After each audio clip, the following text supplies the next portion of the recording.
Rússia. Ocupando assombrosos 17 milhões de quilômetros quadrados, é o maior país da Terra. Seu imenso território é também o mais diverso geograficamente, incluindo alguns dos terrenos mais extremos do planeta. Densas florestas, tundra congelada, montanhas remotas e desertos estéreis. Devido ao tamanho de seu território, cerca de 50% da área da Rússia permanece desabitada e praticamente inexplorada pela humanidade. A Rússia tem quase o dobro do tamanho dos Estados Unidos. Só para comparar, os Estados Unidos embarcam 4 fusos horários, enquanto a Rússia embarca 11 fusos horários. O tamanho da Rússia e seu clima difícil, especialmente no norte da Rússia, tornam muito difícil sua exploração. Uma das áreas mais misteriosas da Rússia é um vale bem ao norte do Cazaquistão, onde em 1987, arqueólogos da Universidade de Chelyabinsk descobriram os restos de uma antiga povoação, que foi datada entre os séculos 17 e 20 a.C. Grande parte das estruturas originais desse sítio megalítico, conhecido como Arcaim, não existem mais. Porém, os cientistas mapearam seu projeto original, que inclui grandes paredes circulares parecidas com Stonehenge. Arcaim está sendo descrito como Stonehenge russo. Isso é muito intrigante porque tem uma latitude muito similar à de Stonehenge. Então, sugere-se que pode ter sido erigido ali com objetivos astronômicos e de estudo. Parece que Arcaim, em certo ponto, foi um tipo de observatório. O que eu acho incrivelmente fascinante, porque significa que em todo o mundo nossos ancestrais testemunharam outras coisas que explicariam esse antigo fascínio da humanidade pelas estrelas. Da maneira que a cidade foi construída com uma estrutura circular, ela tinha uma praça central muito interessante. Basicamente, era um círculo interior rodeado por um círculo, o que, para muitos, significa o princípio da mandala do budismo. Ou uma representação do universo em um modo muito reduzido.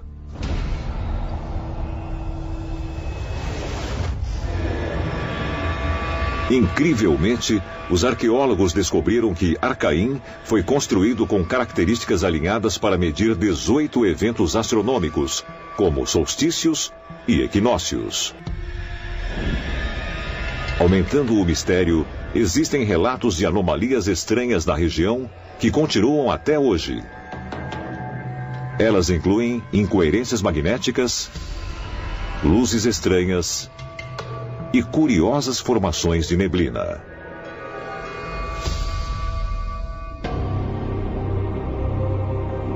Quando você considera as luzes estranhas, a névoa esquisita, as anomalias magnéticas, as alucinações incomuns e as coisas que aconteceram com as pessoas ali, parece que o local é um tipo de nó de energia ou ponto de vórtice na Terra,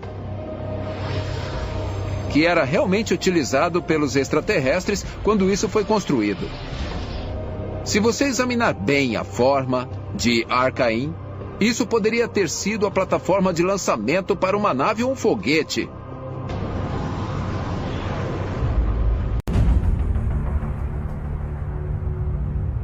Moscou, Rússia, julho de 1970. Depois de anos estudando descobertas de várias missões lunares, 2 cientistas do governo, Mikhail Vassin e Alexander Cherebakov, publicaram um artigo na revista Sputnik, revelando uma conclusão chocante sobre a natureza da Lua. A teoria deles é que a Lua é provavelmente uma criação de uma inteligência alienígena que foi trazida até a Terra no passado remoto. E assim, esses cientistas russos têm a teoria de que a Lua é uma nave espacial. Ela tem motores internos, mas o exterior foi recoberto com essa substância que dá a aparência de Lua. O fato de que a Lua seja um objeto alienígena, uma nave espacial, uma estrela da morte? Mas faz muito sentido pensar que quisessem cobrir ou esconder a nave e fazê-la parecer um objeto natural. 2 físicos russos, Vassin e Cherbakov, lançaram a ideia de que a Lua deve ser um objeto artificial. Eles basearam suas ideias, antes de tudo, no fato de parecer que a Lua é oca. Como nenhum planeta oco pode existir segundo as leis conhecidas da física, isso significaria que a Lua tinha que ser um objeto artificial fabricado. Este artigo foi muito revolucionário. Na verdade, o que eles fizeram foi fundamentalmente redefinir o entendimento do que pensamos que a Lua é. Com base na profundidade máxima das crateras lunares, Vassin e Cherbakov propuseram que a superfície tinha apenas 4 quilômetros de espessura. Os cientistas da NASA tinham determinado que o solo lunar consistia principalmente de cromo, titânio e zircônio. Em seu artigo, Vassin e Cherbakov comentaram que, se um material fosse planejado para proteger um satélite artificial dos efeitos prejudiciais da temperatura, da radiação cósmica e do bombardeio por meteoritos, os especialistas provavelmente escolheriam exatamente esses elementos. Agora, eles mesmos admitem que essa sugestão é muito estranha. Porém, por meio de todos os cálculos matemáticos possíveis, eles determinam que a teoria está correta. Estamos falando de pessoas na academia que talvez até podem perder o emprego nas universidades. Não acho que alguém publicaria um artigo como esse se não estivesse 100% convencido de que as descobertas são reais. O objeto inteiro pode ter uma origem artificial. E se for esse o caso, minha pergunta é: quem construiu a Lua? Quem a colocou aqui e há quanto tempo? Desde a publicação do artigo de Vassin e Cherbakov, outros pesquisadores vieram em apoio dessa teoria. Em 1975, Don Wilson escreveu Nossa Misteriosa Nave Lua. Em 1976, George Leonard escreveu Alguém Mais Está na Lua. E esses livros exploram mais uma diversidade de anomalias. Bom, eles notaram algumas coisas muito estranhas. Por exemplo, a composição mineral e metálica do material na Lua é diferente de tudo o que vemos na Terra. E a idade aparente da Lua parece ser maior do que a idade aparente do nosso sistema solar. Então, eles acreditam que a Lua foi realmente trazida para cá de outro lugar.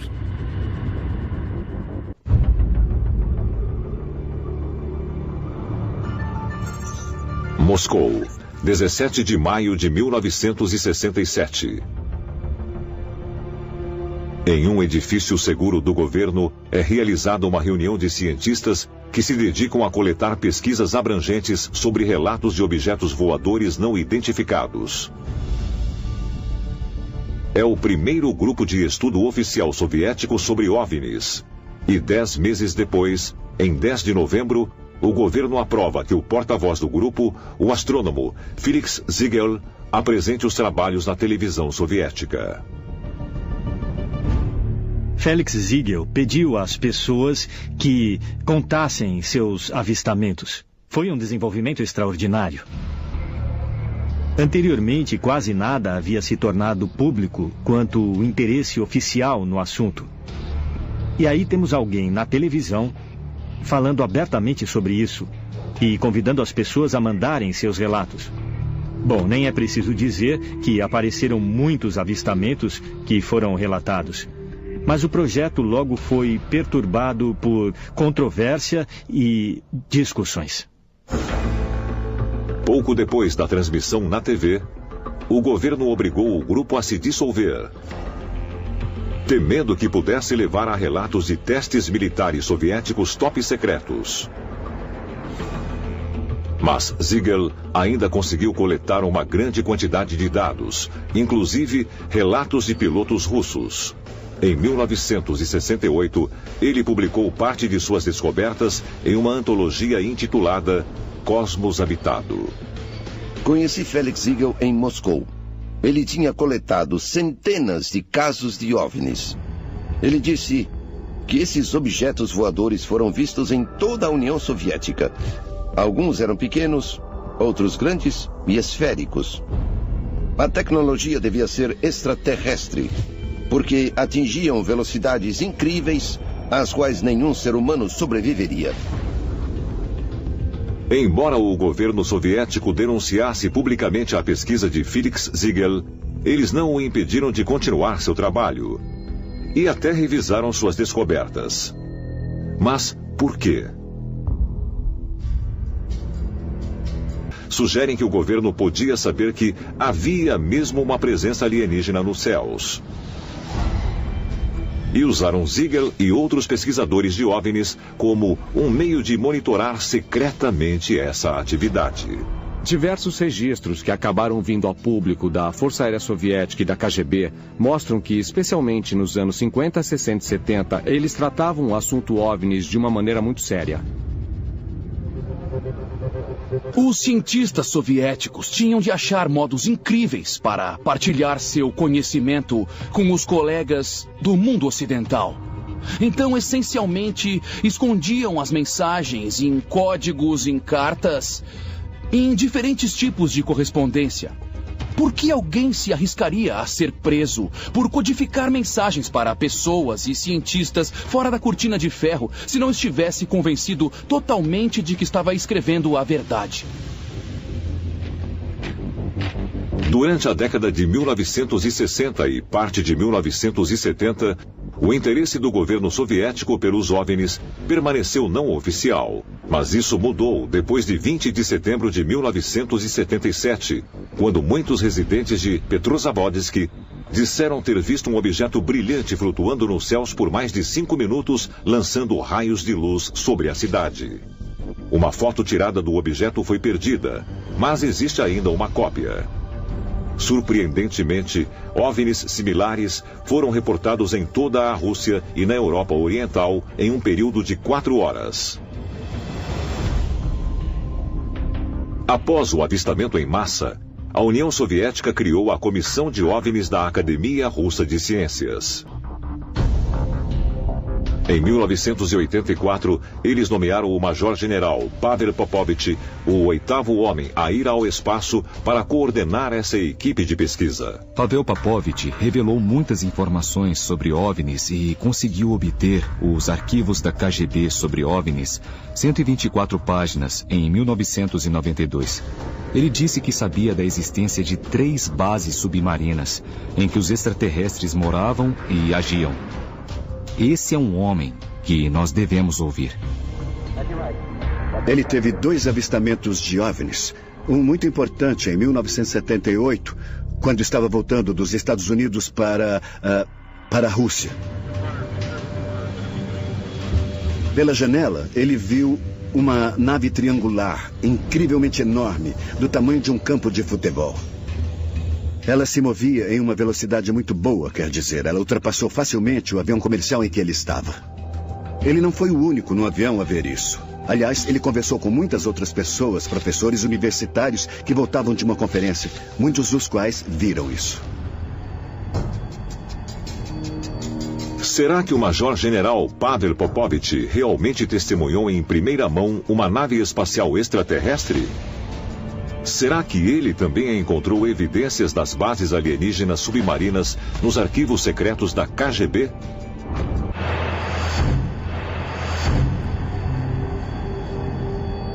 Um dos pilotos de teste mais condecorados na história russa é uma mulher chamada Marina Popovich, a esposa do astronauta Pavel Popovich. Marina estabeleceu mais de 100 recordes em sua carreira na Força Aérea Soviética, inclusive como a primeira mulher a quebrar a barreira do som. Como o marido, ela também relatou encontros extraterrestres. Em 2003, Marina publicou um livro revelando suas experiências pessoais com OVNIs. Nesse livro, ela também relata milhares de avistamentos de OVNIs por outros pilotos militares e civis soviéticos. Ela contou as histórias deles em palestras proferidas em todo o mundo. Por exemplo, a história do piloto de caça que recebeu ordem de abrir fogo sobre uma nave não identificada em forma de disco. De repente, um disco gigante apareceu. Eles tinham de atirar e ele disse: não vou atirar nele, porque não está fazendo nada. Só está manobrando e mergulhando. Eles me enviaram para interceptá-lo. Ele brincou de esconde-esconde comigo. Marina Popovich é uma das aviadoras mais famosas da história. Ela estava em uma boa posição para saber o que sabia. Ela era uma pessoa muito bem relacionada. Ela falou sobre cerca de 3.000 casos de OVNIs que tinham acontecido na União Soviética no decorrer dos anos. O que, considerando o fato de que não sabemos quase nada da história dos OVNIs da União Soviética antes disso, foi muito significativo. Existe um interesse particular em avistamentos de pilotos. Os pilotos são capazes, por exemplo, de avaliar distâncias, velocidades, altitudes, de um modo que talvez uma pessoa comum não possa. E Marina Popovich fez um esforço específico para reunir todas essas histórias de pilotos. O que foi especialmente notável nos comentários de Marina Popovich sobre a questão dos OVNIs é que ela declarou que fontes tinham informado que os soviéticos tinham em sua posse os restos de pelo menos 5 OVNIs acidentados e recuperados. Será que Marina e Pavel Popovich, junto com muitos outros pilotos soviéticos respeitados, realmente encontraram naves alienígenas? Se foi assim, poderiam existir mais avistamentos registrados pelas autoridades russas que ainda não foram revelados ao público? Dalnegorsky, Rússia, 29 de janeiro de 1986. Um pouco antes das 8 da noite, nessa pequena cidade mineradora no leste da Rússia, centenas de pessoas viram uma esfera vermelha brilhante movendo-se lentamente pelos céus acima de uma montanha próxima. Ela pareceu parar antes de cair na montanha. Muitos disseram ver um clarão de fogo no local por cerca de 1 hora depois da queda. A esfera caiu nas montanhas Izvestikhovaian e pegou fogo. Houve uma explosão e as pessoas tentaram descobrir o que tinha acontecido. Eu li relatos de testemunhas oculares incríveis. Por causa do grande número de testemunhas oculares, a queda ficou conhecida como o Roswell da Rússia. E como em Roswell, foram recuperadas evidências físicas no local, provando que algum tipo de queda realmente aconteceu. Alguns moradores e pesquisadores foram até o local. Eles encontraram artefatos muito interessantes e restos. Enquanto as autoridades diziam que o evento era uma queda de meteoro, a análise microscópica dos escombros teve resultados incomuns.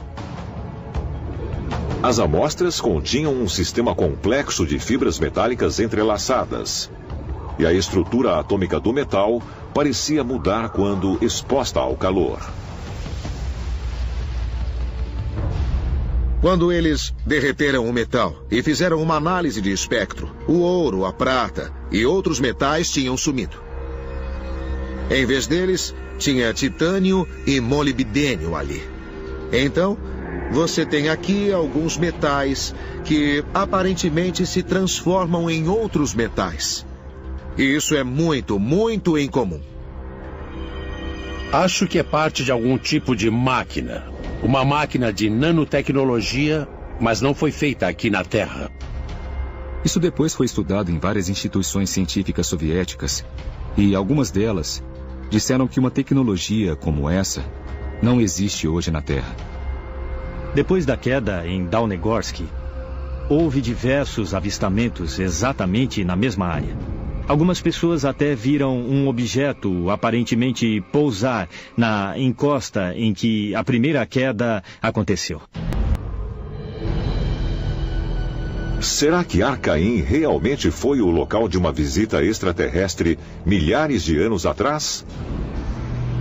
E poderia ser por isso que as estruturas encontradas ali foram construídas com alinhamentos astronômicos tão precisos?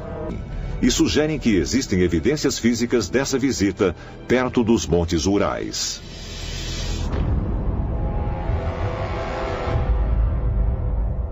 Os Montes Urais são montanhas muito antigas que vão do norte da Rússia até o sul do país. Eles dividem a Rússia em duas partes, europeia e asiática. Sem dúvida, as pessoas que moram nos Montes Urais testemunham alguns fenômenos estranhos no ar e no solo. Dezenas de visitantes aos Montes Urais têm relatado o avistamento de bolas de fogo e de naves parecidas com charutos. E algo mais estranho ainda foi encontrado no solo. Em 1991, geólogos fizeram uma expedição aos Montes Urais, ricos em minerais, esperando encontrar depósitos de ouro. Ao escavar locais perto dos rios Kozin, Narada e Balbani, a apenas 950 quilômetros ao norte de Arcaim, os cientistas descobriram algo inesperado. A uma profundidade de mais de 10 metros, eles encontraram vários grupos de minúsculas bobinas e molas de metal. Esse solo não tinha sido tocado por centenas de milhares de anos ou mais. A área onde foram encontradas tinha cerca de dezenas de quilômetros. Era como se alguma coisa tivesse explodido milhares de anos atrás. E os fragmentos estavam espalhados por toda parte. Os fragmentos de metal, alguns medindo menos de 1 milímetro, foram enviados para a Academia de Ciências Russa, em São Petersburgo, para análise. O formato deles sugeria tecnologia fabricada e não minerais que ocorressem de modo natural. Os pedaços menores eram de tungstênio, um metal usado em naves espaciais e em mísseis por poder suportar altas temperaturas. Eles são espirais de metal que consistem em cobre e também tungstênio e molibdênio, que são ambos metais muito raros. Estamos olhando para a nanotecnologia. Quando você os olha em um microscópio, eles são extremamente irregulares em sua estrutura. São molas muito boas. A única forma em que poderíamos fazê-los, mesmo agora, é com tecnologia guiada por máquinas. Você não poderia fazer isso à mão. O que estamos vendo é prova de que alguém tinha tecnologia avançada suficiente para construir o tipo de circuitos que normalmente só vemos em semicondutores. Chips de computador, equipamento de alta tecnologia, usando metais que não são de conhecimento comum. Assim, essas espirais são uma evidência clara de que havia alguém de uma civilização muito avançada aqui na Terra, perto de Arcaim. Será que os extraterrestres visitaram os Montes Urais no passado distante? E se isso aconteceu, será que deixaram evidências de tecnologia avançada? Será que ajudaram a construir o observatório pré-histórico de Arcaim? Talvez outras pistas possam ser encontradas examinando relatos mais recentes de visitantes de outros planetas. Leningrado, Rússia. 1º de dezembro de 1934. Sergei Kirov, um líder do Partido Comunista e rival do colega de partido Joseph Stalin, é assassinado. O assassinato marca o início do período mais sombrio na história da União Soviética. Os Grandes Expurgos. Com Kirov morto, o poder de Stalin aumentou.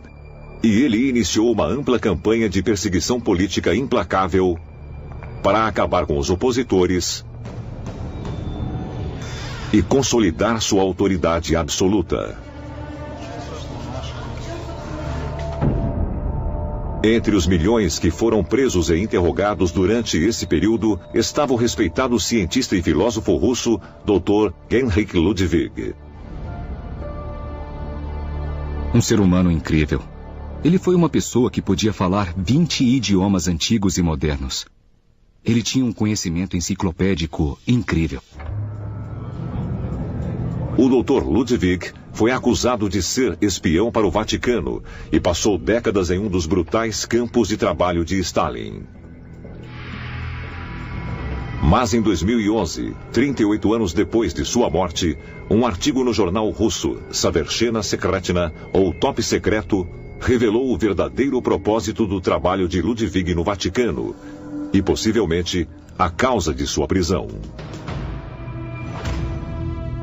A razão de ele ser acusado de ser um espião do Vaticano foi porque em 1920, como um jovem estudante de arquitetura, ele visitou o Vaticano, onde teve acesso livre à biblioteca secreta. Nessa biblioteca, ele encontrou manuscritos que descrevem civilizações extraterrestres e muito mais. O Dr. Heinrich Ludwig descobriu numerosos manuscritos, sugerindo que teria havido contato extraterrestre histórico com antigas civilizações no Egito, Israel e Mesopotâmia. Esses manuscritos falavam, por exemplo, sobre as pirâmides e as descreviam como máquinas de energia.